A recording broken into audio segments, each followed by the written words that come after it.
How did you respond to the most difficult battle of your life? Did you let it define you, defeat you, make you think that your dreams and goals could no longer be achieved? Or did you make a different choice?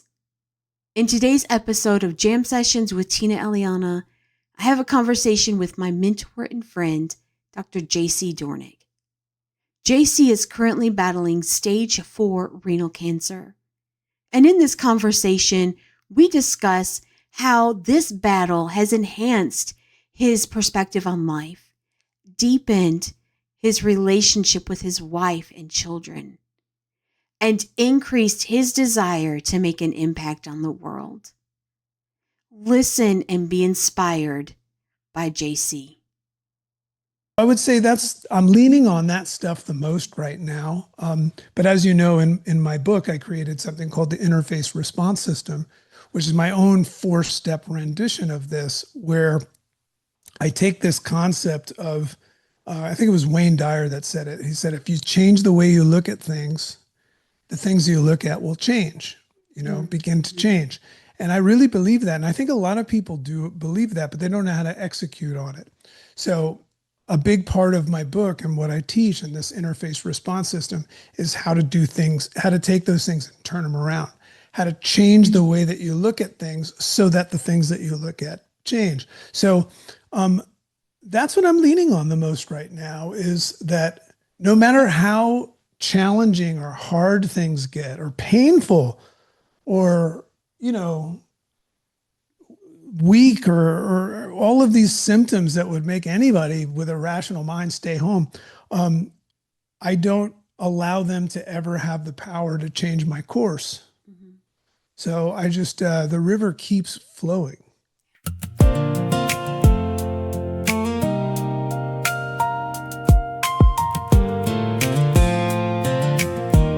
Ooh, it's time for Jam Sessions with Tina.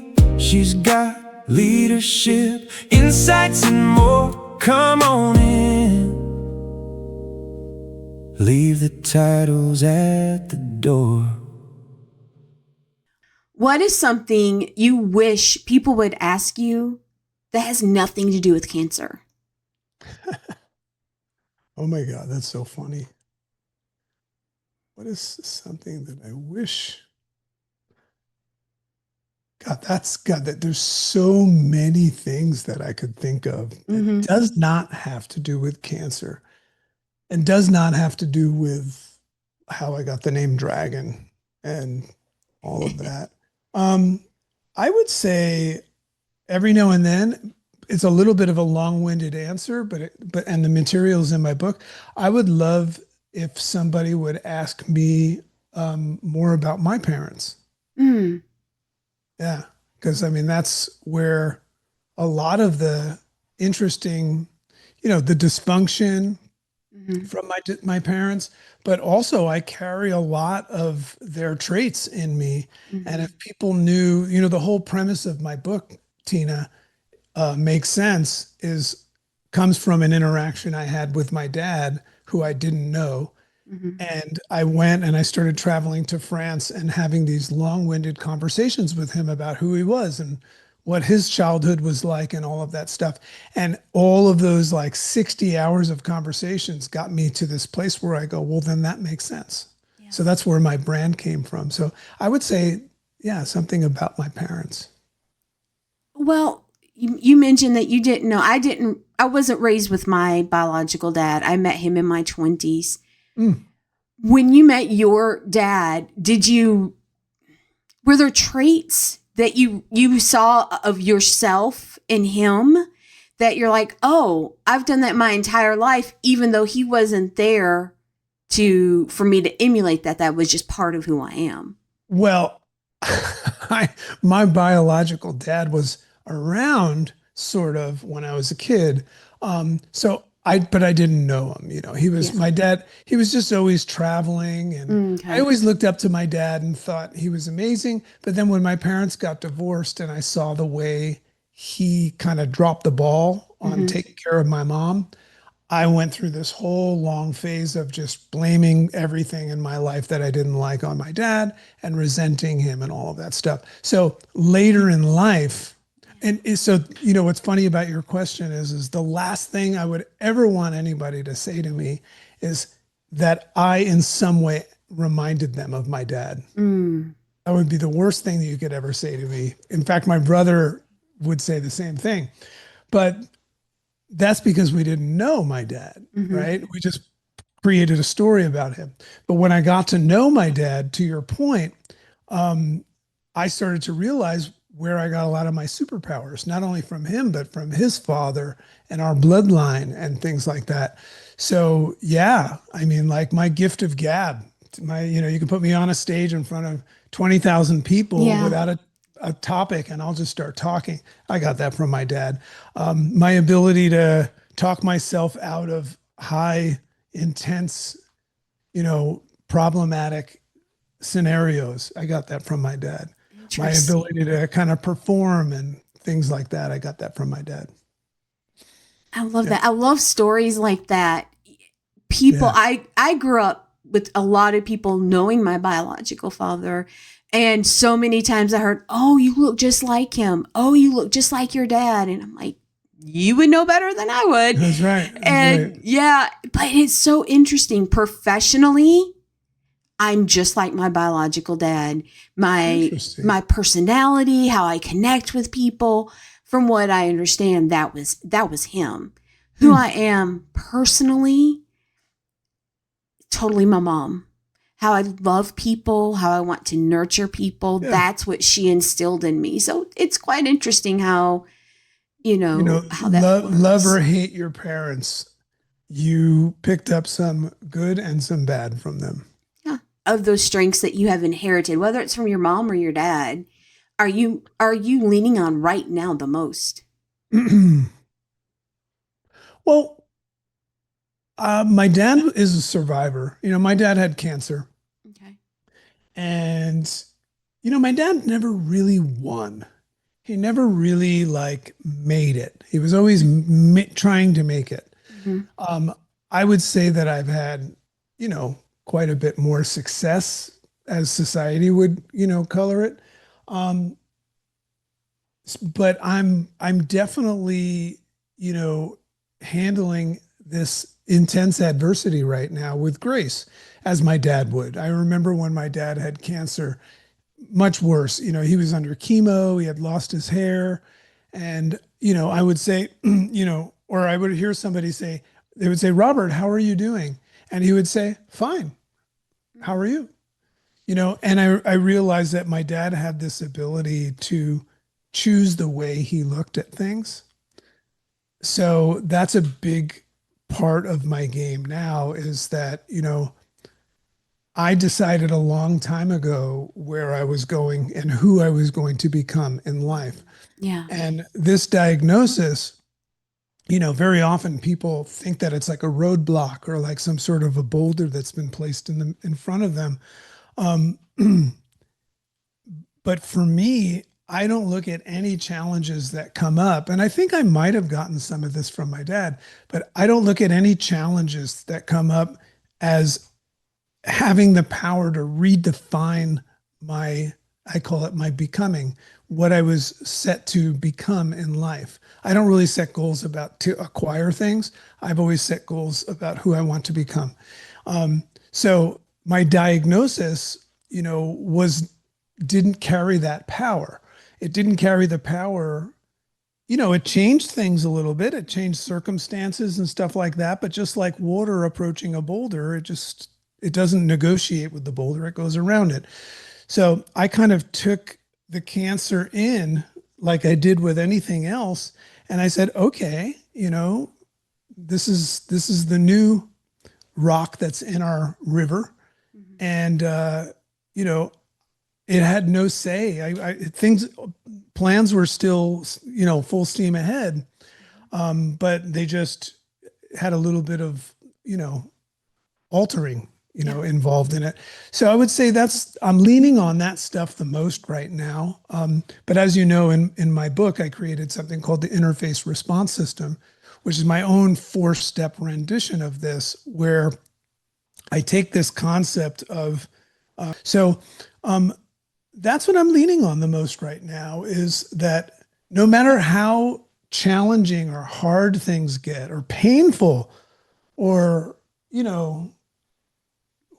weak, or all of these symptoms that would make anybody with a rational mind stay home, I don't allow them to ever have the power to change my course. Mhm.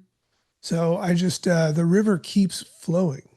I think it was Wayne Dyer that said it. He said, if you change the way you look at things, the things you look at will change, begin to change. And I really believe that. And I think a lot of people do believe that, but they don't know how to execute on it.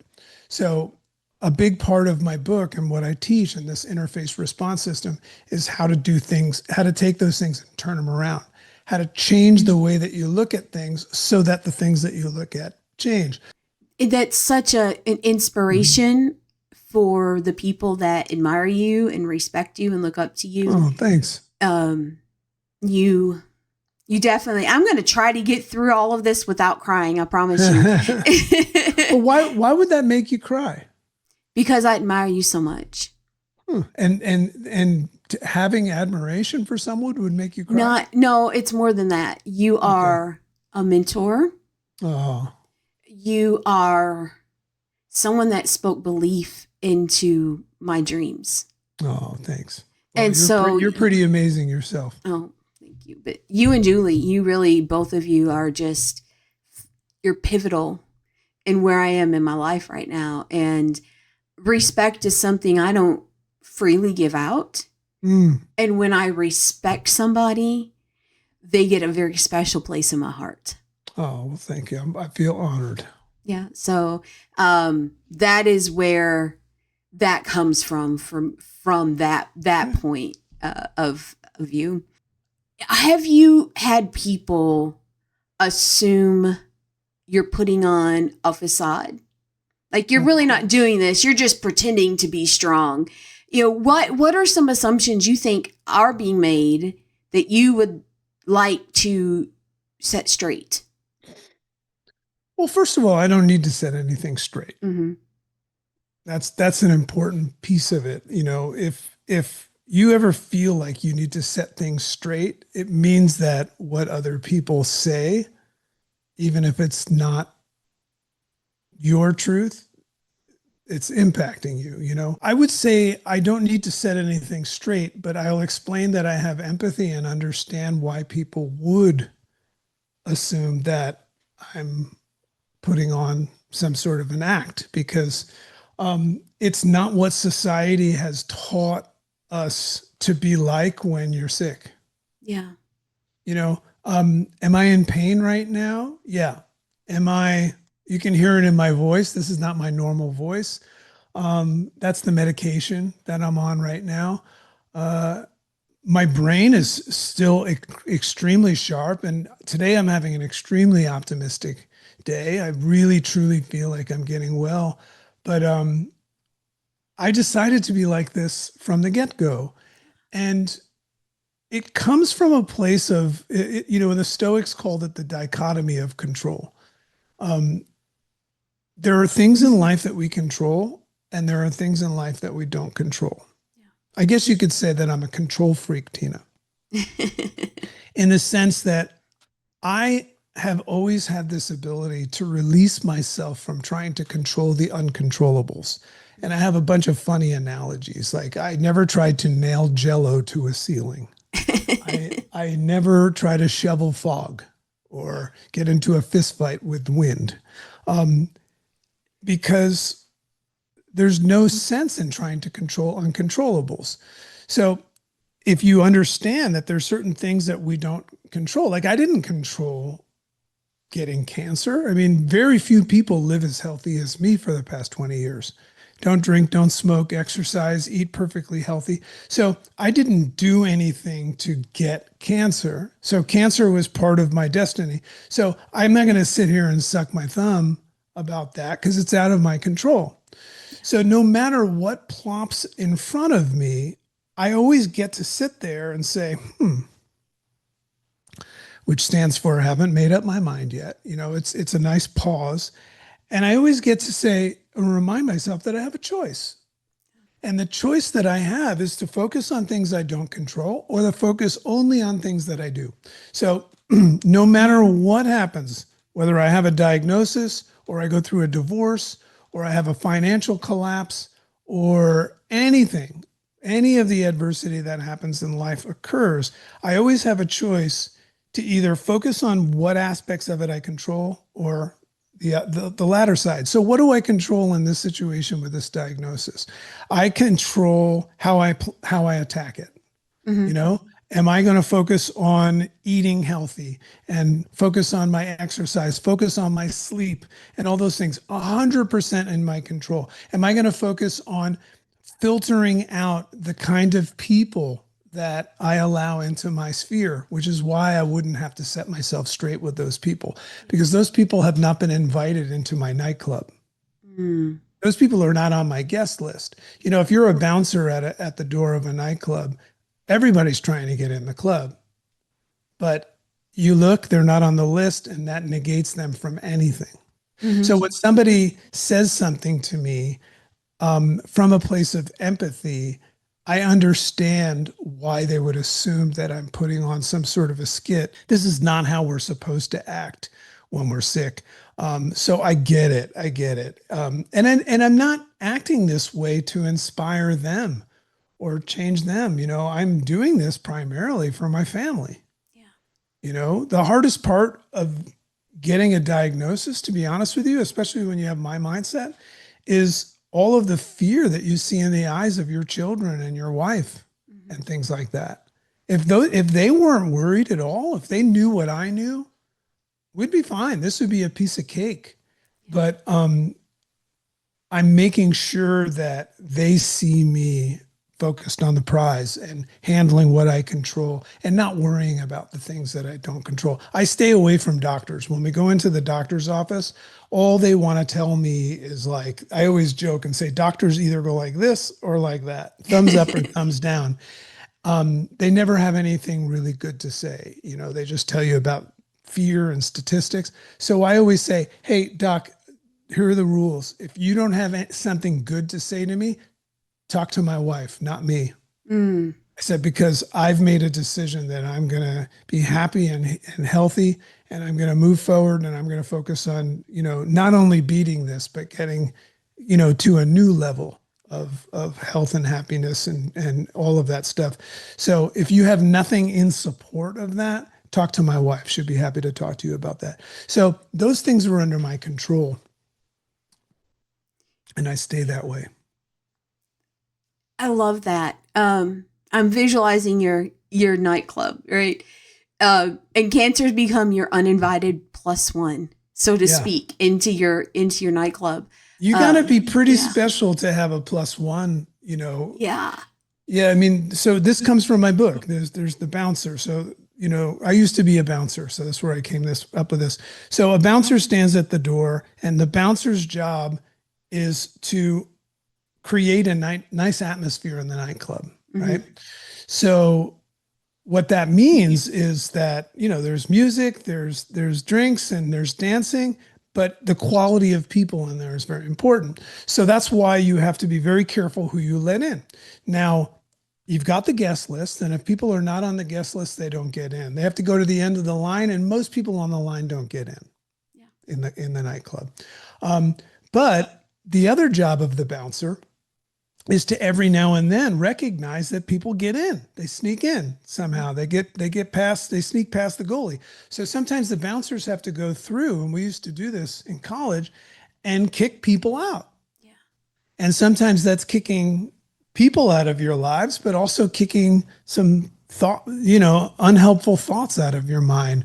Or, maybe somebody said something to you and you dwelled on it a little too long. Maybe that person needs to be kicked out of the nightclub. So I love the idea of the bouncer, because we all get to either have a bouncer that takes its job very seriously, or a bouncer that's completely drunk and standing at the door and letting everybody in. Do you not have just 1 million people following you right now? Because you are You're so knowledgeable. Yeah, but And yeah. it's an acquired taste. You'd think that a lot of people like to hear truth, Yeah. but the truth is a very unattractive topic for a lot of people. Mhm. Um, I think that most people follow me quietly in the shadows. You know, the people that are out in the open are people that are open and curious and ready for change. But most people are not ready to acknowledge that most of what they think they know ain't so. You know, Mm. so you're an open and curious person. That's why you value some of the things that I'm saying. But most people would hear what I say and they would say, this guy's lost his freaking mind. This guy's out of his mind, Yeah. because what I say very often challenges the foundation upon Mhm. which they've built their life, their religion, their political views. You know, when people find out that I don't have a political view, right?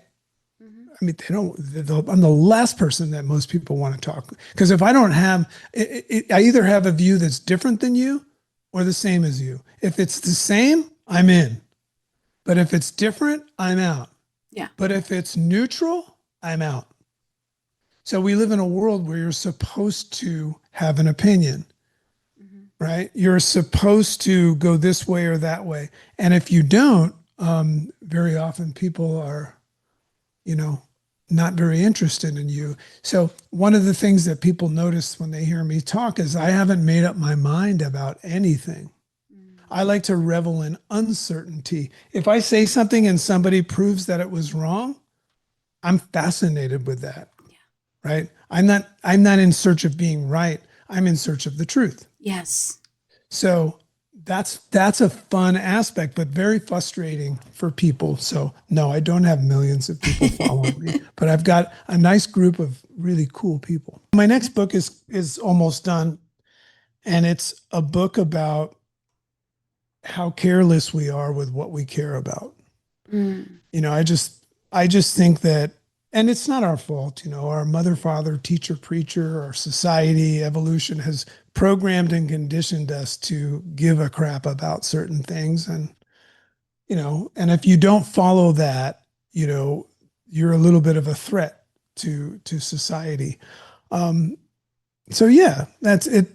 It makes complete sense that if somebody is open and curious to everything, they are a little bit of a volatile looking person, you know.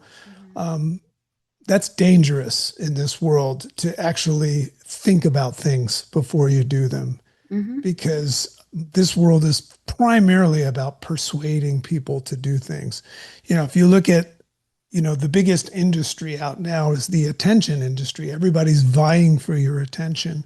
Mhm. And if your attention is not something that is easily captured, you're not of interest to most people. And like I said, you're a little bit of a risk. You know, it's interesting. I was talking before about how most people probably watch in the shadows. If you look at my numbers of my following, the largest number is in my podcast audience. You know, we get, you know, close to 800,000 downloads a month. I don't know who those people are. Yeah. But when I go out and I do live shows and I give people direct access to me, comments on my YouTube posts or anything like that, those are the people that want to interact with me. Some of them yell at me, some of them say nasty things to me, some of them say nice, but either way, they interact with me. Those are real people. I love them all. But most people like to listen to what I talk about with regularity, but never say anything about it. So that means they're interested and they're Mhm. curious, but it's too dangerous for them. Do you remember the first time you met someone, whether it was online or somebody in person, that recognized you for your podcast, and recognized for what you've put out into the world? What was that experience like? Well, I started all of this without knowing that anybody would care. You know, I mean, it was a Mhm. self-healing journey. If you know my story, I used to struggle massively with anxiety Mhm. associated with public speaking. And when you learn all about anxiety, I read every book on anxiety. Your choice is to either run from it or face it, you know? So like a fool, I decided to face it. And the way that I chose to face it was, it's called voluntary, or voluntary discomfort. And I decided to expose myself to the very thing that I was afraid of by going live. I used to just go live on Facebook and do this morning show called What's the Risk? Mhm. And I didn't know anything about algorithms. I didn't know if anybody would show up. First time I ever did it, nobody ever showed up. I'll have to show you the video of the first time I ever did it. It's funny. I'm overweight and I'm a mess. But having a full-on panic attack and just doing it anyway. And I just started to do that and do that and do that. And it wasn't until like a couple months of that I started to realize that a flock of people started to show up in the mornings. And I used to do it at 6 a.m. every day, 7 days a week. And these people would always follow the What's the Risk show. And that was when I started to go, oh, interesting. So that, transformed. People started to say, you should have a podcast. And I'm like, what's that? I didn't even know what that was. I thought it was a radio station. So that's why I created the Rise Up with Dragon. I created this character called the Dragon in the What's the Risk show. And I created Rise Up with Dragon, and that turned into like a thing. And as you know, I still didn't really know how to podcast, but I had a larger audience. So, you asked me what was the first time. I guess it was like that first like 3, 4, 5 people that started showing up regularly. Some of them are still followers and some are in our Make Sense Academy. And hearing them say things like, hey, I really resonate with what you said. And I would be like, really? Really? Because remember, I was just journaling and taking these ideas. I didn't know if they were cool or not. I thought they were cool. I didn't know if others would think they were cool. And I would just read them and talk about them and share them with other people. And then all of a sudden, I realized other people thought they were cool too. So I started to say, oh, maybe what I have to say is of value, right? And God, that was 8 years ago. You have been experiencing a special 1-hour episode of Jam Sessions with Tina Eliana featuring our guest, Dr. J.C. Doornick. I wanted to pause for a moment to give you the opportunity to scan the QR code on the screen. This will take you to JC's link tree. Here is where you can keep up to date with him. Currently, you can go on there and vote for him and his wife in Variety's America's Favorite Couple 2026 competition.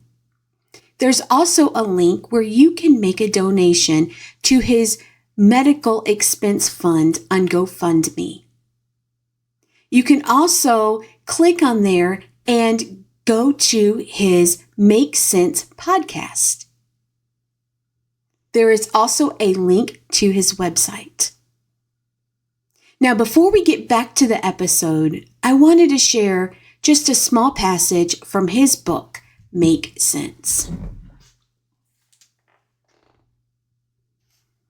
I've come to learn that there's a seat at the table of success with your name on it.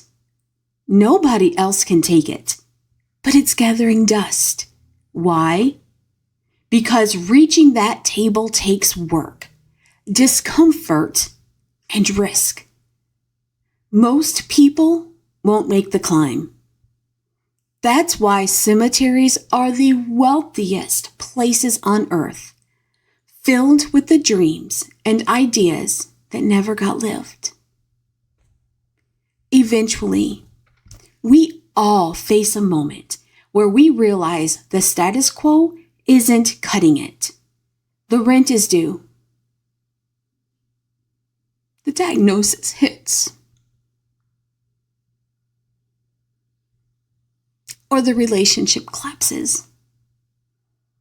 Your back hits the wall, and suddenly there's a window, an entry point. Most don't crawl through it. They wait for life to either close it or shove them through. That was from Dr. J.C. Doornick's book, make sense. Go today on Amazon and purchase your copy. It is so full of wisdom and vulnerability and rawness. You will be glad you did. Make sense? Now, back to the episode. Every time I hear the word chicken now, I think of your wife. Yeah. Chicken and dragon. Yes, chicken and dragon. I want to ask you, you mentioned earlier about how this season of life is impacting your family. Yeah. How is leadership within your home, because you and your wife are partnerships? Right. How has that been affected in regards to, because you love to be able to do and nurture. So how is that adjusted? It's interesting. I remember the moment that I found out I had cancer. My immediate concern was not about like, I'm going to die. My immediate concern was that my wife's going to be very worried, because I believe, Tina, that I was put on this planet, not the sole purpose, but one of the primary reasons I was put on this planet was to take care of my wife. I mean, I can't begin to imagine that any man loves a woman as much as I love my wife. So I was worried about her because I was the guy that handled things, handled the bills and handled the money and all that stuff, because I was just taking care of this. And I always thought that that was the way we did it. What I didn't know is how she has this nurturing superpower, and she's always wanted to take care of me. So ironically, she flipped a switch almost in an excited way and just started taking care of me, which was a little difficult for me to get used to. And turns out she's really good at it. And she's been enjoying that aspect. I mean, she gets scared and she worries because, we have this plan to just get really old together and, be that old couple that is just barely able to walk down the street one day. So, we both kind of know that we couldn't live without each other, kind of thing. So there's that fear, because that creeps in every now and then. But the dynamic and the leadership in the house is pretty amazing that, I was forced at times to lay down and let my wife do everything. And I got to watch and say, holy crap, my wife is just amazing. So she's even more amazing than I thought. So that's the biggest shocker there. I want everybody to understand that this is not like a lesson for all other people. This is my experience. But me getting cancer was one of the greatest things that's ever happened to our family. Not just the sense that I just told you, but like I'm in this place now where, because I just turned 55 and I do a lot of personal growth and self-development. And I've been constantly trying to navigate where I'm going, what my purpose is, and also live in the present moment around the things that matter most and spend quality time living in the present, spending the time with the family. That's always been what I've been trying to do. And when you get this diagnosis, the first thing that happens is the illusion of the guarantee of tomorrow goes away. Goes away. Everybody knows that tomorrow's not a guarantee and all that stuff, but you kind of assume that it is, because why not? All day long we go, now's not the right time. Oh, there's too much going on right now. Oh, I'll do it tomorrow. You don't do that anymore when you get this diagnosis. So I'm completely living in this present moment. Right now I'm here with jam sessions with Tina Eliana. I said it the right way. And I'm fully enjoying this moment. And, that's what I've always wanted to do. I've always wanted to live this way. And I put my family first and all of these things. So yeah, I'm 100% certain that this terrible thing that's going on in my life is just perfectly positioned as exactly what I needed to get to the next level in life. Isn't it amazing how something like cancer can increase your love and your passion and your purpose? Because Yeah. people don't think about that. They go, oh, I hope I never get cancer. I hope I don't. My experience, and you know a little bit about my story, everything that I've gone through has been for a greater good. I've been able to 100%. do it. Here in the South, we use cast iron skillets. And, the more you use it and the more that it's exposed to, the better seasoning that it gets. Yeah. And so I feel like I've been very well seasoned with everything that we've gone through. And I love that it's your love for your wife and your family, but especially your wife, has just deepened in a way you never even expected to experience. Yeah, but I will say that a lot of that comes from the fact that I'm open and curious to it all. Yeah. And I haven't made up my mind about anything yet. I could sit here and tell you that I love my wife to no end, but there's a good chance that I might love her a lot more. Or, I might not even know what I'm talking about and stuff. So this is a household where we don't jump to conclusions and get hung up on things. And, we allow things to, process and run through and let people think and stuff like that. So we live in this space where we get to see all that magic happen, where I think a lot of people jump to conclusions and they put their foot down and they, say this is this and there's nothing else. Yeah, in this house, we've really, really get a chance to get to know each other.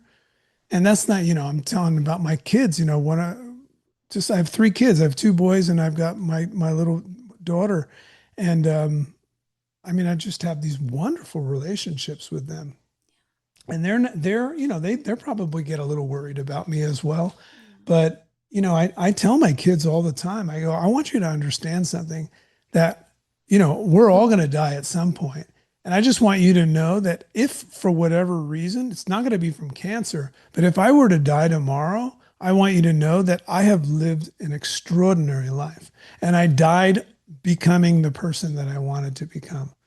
Right. So I'm trying to instill that in my children as well, to just enjoy the moment, and make sure that you're on your way somewhere that you've always wanted, because God, when I went into the hospital that night, I thought I just had a back spasm, maybe a kidney stone or something like that. And then 3 hours later at 3 a.m, I get this diagnosis of stage 4 cancer. And I'm just like, what just happened? Yeah. What just happened? I'm sitting there in my gym clothes, in great shape, drinking sludge smoothies and all this stuff. And here I am, I have cancer. It happens that fast. So, that's another blessing is I've just really embraced the moment, live life, You're talking about your family, your wife, your 2 sons, your daughter. I want to do a little scenario right now. Okay. It is 20, 30, 40 years down the road. You are sitting in your family room with your wife, with maybe she's got gray hair, maybe she doesn't. I'm like 94. No, she'll probably color her hair. Yeah, that's me too. And you've got your children and their partners, if they have partners, but your grandchildren. Right. Your grandchildren are sitting there. That's and amazing. You're telling them about and what I still you're have going my faculties. Absolutely. You're fantastic. Well, I'm already happy. I'm great. Yes. What are you telling your grandkids about this season of life? What are you telling them how our family dynamic was? You've talked a little bit about it, But what is it that you want your grandkids to learn from what you and the family are experiencing right now?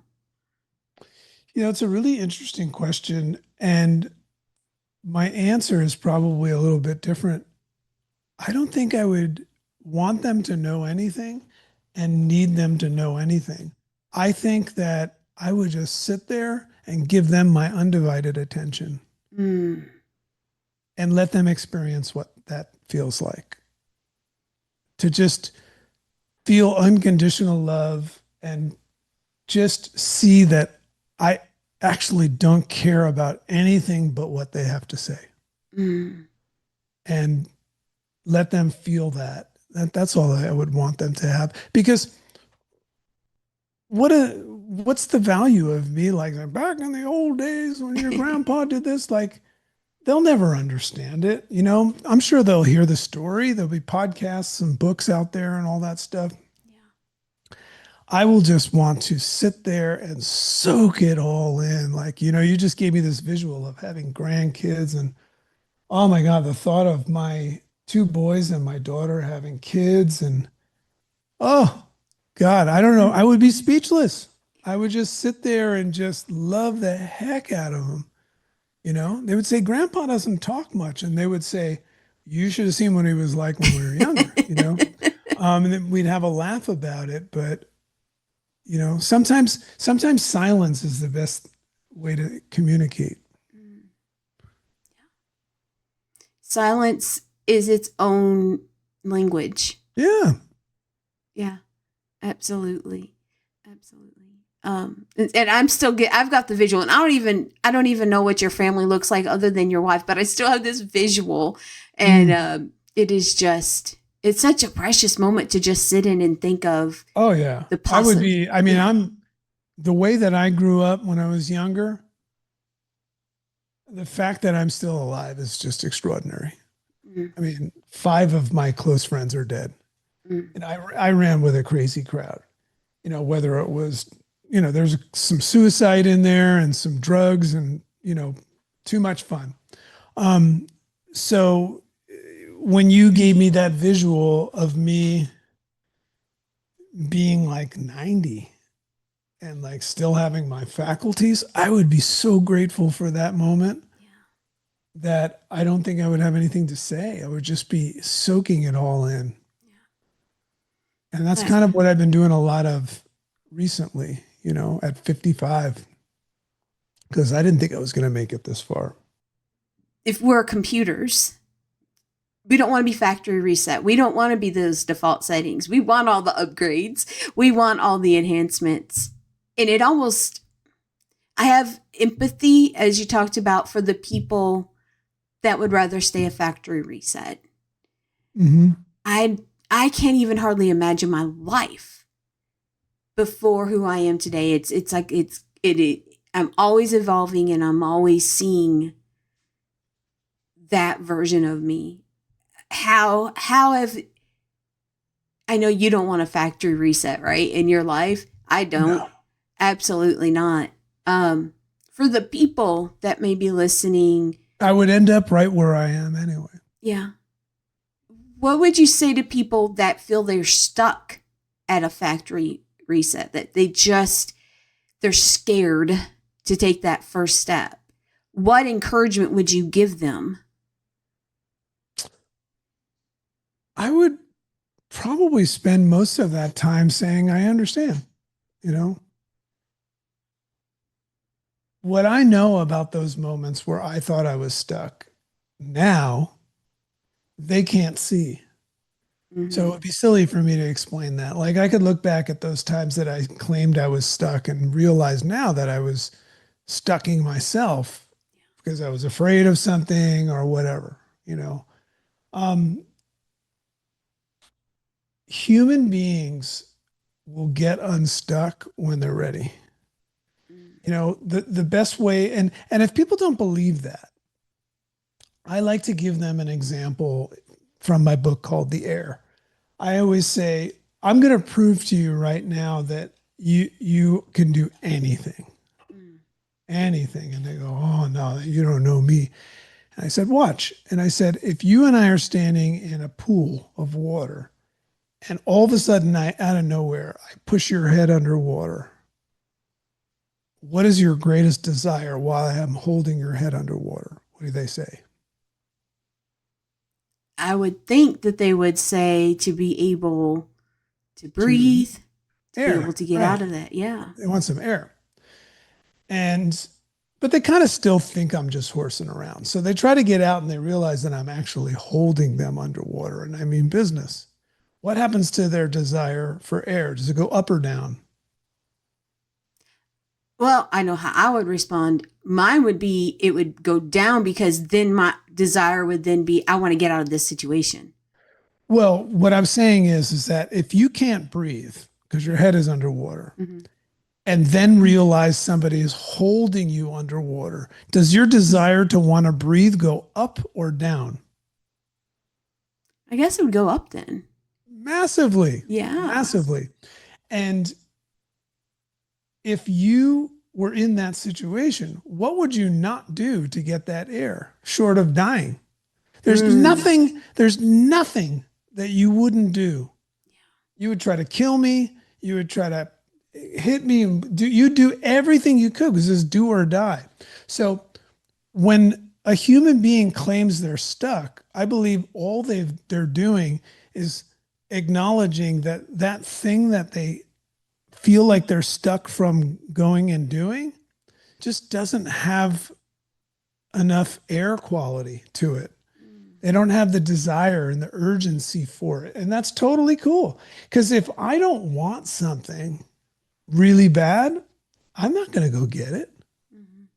And I'm going to have to come up with a reason why I'm not going to get it if I think that I'm supposed to go get it. And a great thing to do would be to say I'm stuck. And put the, locus of control of my life on somebody else. Can you help unstuck me? And, if somebody charges you money and says they can, that's silly. Because all they have to do is just say, well, what do you want and why? And you'll find the answer right there. When somebody wants something bad enough, they're going to go get it. Yeah. Everybody's got different ways of getting motivated. But so whenever I set goals, I always set goals and connect it with the air. Like how much of this goal is on the level of the air that I want to breathe if my head is underwater. So the way I've always done is I connect my goals to my kids because I would die for my kids. So if I want to go make more money or get this or get that, I always try to figure out how I can do it for my kids. It is evident that your love just saturates your family. That is, you're not what I call the social media dad. The people that this is my perfect family. This is what we're going to do. Like you have such a raw, real, nurturing love. Well, that's what I didn't feel I had when I was a kid. It's totally natural for me to be obsessed with it as an adult, giving it to others, And you do. After your podcast where you announced what you were going through, the weeds, which yes, I did bawl like a baby. I looked back at my messages where you and Julie Loken started the Dragonfly Podcast Academy, which I'm a member of. You all have just mentored me so well in it. And I went back and looked at my messages from you. And I looked at the time frame and I started crying. You do a lot of crying, do you? I do when it's something because there was a message. Well, I know now you were in so much pain and so much in the freshness of it. You're asking how I'm doing. Like you're reaching out. What can you do for me? Well, isn't that how you make yourself feel good though? By helping others? Yeah. So, maybe that might've been a selfish act. Well, it was an appreciated act. It definitely was. It was a good lesson for me. And as much as I feel like I try to do that for people, it's helped make me more conscious of making those choices to make sure I'm showing up for people the way I need to. It Yeah. was a It's, good. it's not always easy to show up for others. And the moments that you show up for others that are during those inconvenient times, Yeah. they're the most effective times to show up for others. I know there's a couple of goals that you have podcast related, which are, of course, number one in your category. Right. That's a But tough this, one in my category. but this week you mentioned one that made me smile, which is one of your goals is to get past Mel Robbins. You want to Well, surpass her at least one that week. would be number one. Yeah. Yeah. It's not, I mean, the only reason I say Mel Robbins is because she's Yeah. number one and I was number four. And that's not like the competitiveness Yeah. in me, but for me, it's more about, wow, how many people will I be reaching and affecting and impacting with this kind of a message back then? And I like a world that has that many people that are interested in this kind of a conversation. So, it's more about that than the accolades and the money and all of that stuff. Um, so yeah, it's and that's what makes life fun. Yeah. I like to gamify life, because I don't know if any of this is even real, to be honest with you. If you really research it, we don't know that for sure. Um, so I like to have goals and have fun things to set, Mhm. and I'm also just extremely honored and blessed that I have this job that I can continue to do while I'm going through all my treatment and stuff. Like I used to be a full-time chiropractor. There's no way I could go in and adjust people while I'm feeling like this. So, the big guy in the sky has a sense of humor, but he also takes care of things every now and then. He does. He does. I definitely would not be where I am without his Yeah. guidance. You do have a fun goal that an important goal you and your wife are working on right now, which Mhm. is the Variety, America's Yeah. favorite couple. Variety magazine, America's favorite couple. Um, Yeah, that's a crazy story. And there was, it starts off with 4,000 couples apply to that in America. And I think they choose a couple hundred of them. Mhm. And we got chosen. I mean, we have an extraordinary story. But still, we felt like, wow, that's pretty cool. And we're going into the fourth week of it now. And we're down to the top like 15 Yeah. now, and we're in first place. So, you know, that's really exciting. And this is connected to how much I love my wife. And, you know, I would love the world to know our story. I would love the world to meet a guy that loves his wife as much as I do. And yeah, it would be really special. And also, listen, our medical bills are extraordinary. I mean, we are actually pretty successful people, and we don't even come close to being able to afford a lot of this medical bills. So we've been raising funds and everything, and this competition would give us 20 grand, which would be about a month's worth of bills. Mm. So we would be psyched to win that 20 grand too. Past Variety. After that, Mhm. what is coming up that you have planned? Because I know you still have to plan. You've got businesses and you've got podcasts and you've got family goals. Mhm. What's coming up that you are most looking forward to?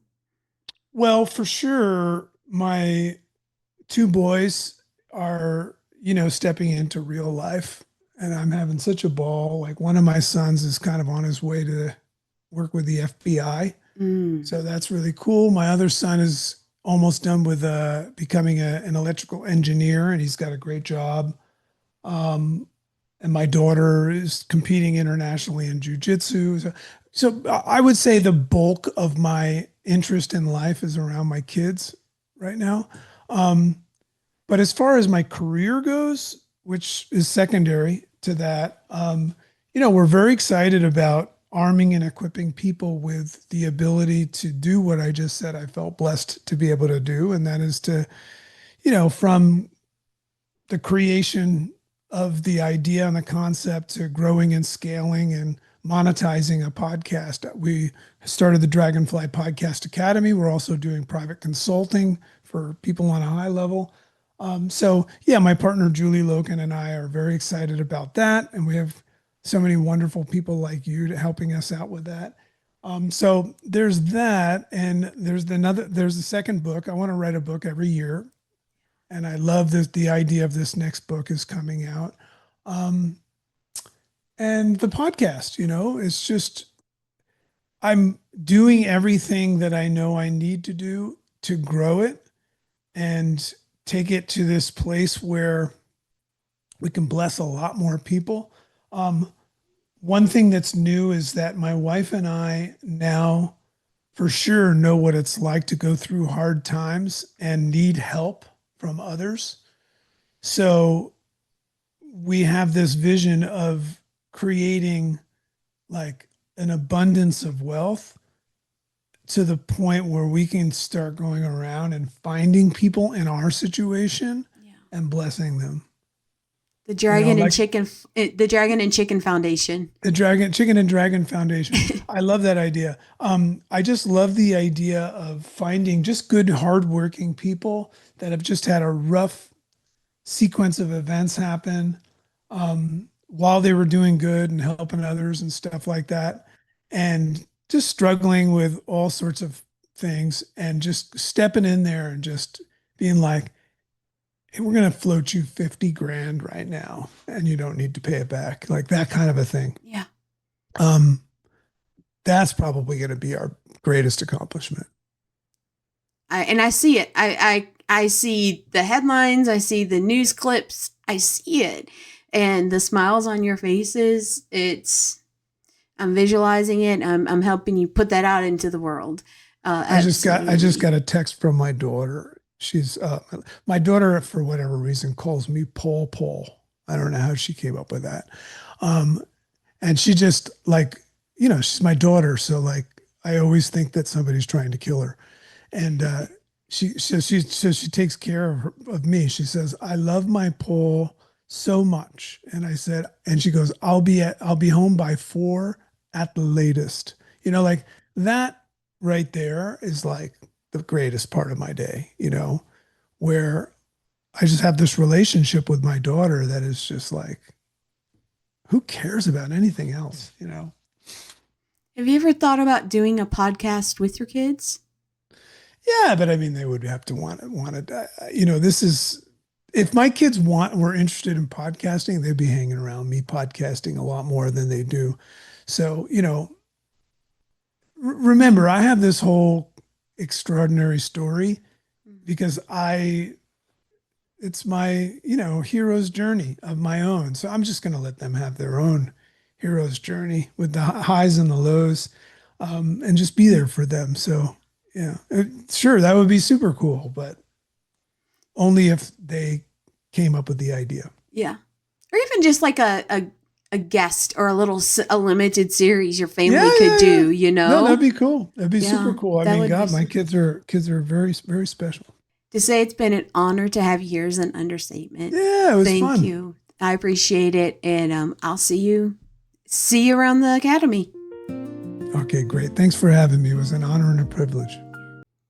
If you or someone you love is navigating cancer and looking for information or support, the American Cancer Society's free cancer helpline is available 24 hours a day at 1-800-227-2345. For trusted information about cancer treatments and clinical trials, contact the National Cancer Institute at 1-800-4-CANCER. Come on in.